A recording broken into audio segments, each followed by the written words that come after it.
Ito, idol ko to, Trip ni Negro. Napapanood ko to, no? Pang ilang beses nyo na po sumali sa ganitong challenge? Panglima ko na po sa Boss Ironman. First time ko po sa Mindanao.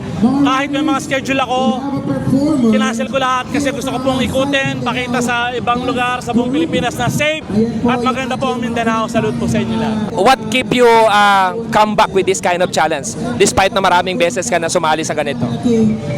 Boss, sa totoo lang yung community eh.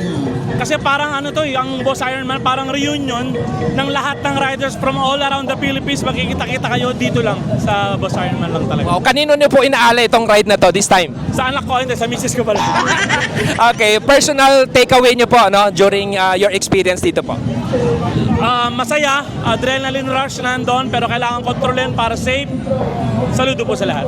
You lose, kumbaga, essential number of weight po. Gaano nakatulong po itong ganitong klaseng activity with your weight loss? Actually, sa totoo lang po, naging mas magaan ito for me kasi ng mga previous ko pong event. Kasi malaki ako na mabilis mapagod ngayon. Mas ready po ako sa endurance.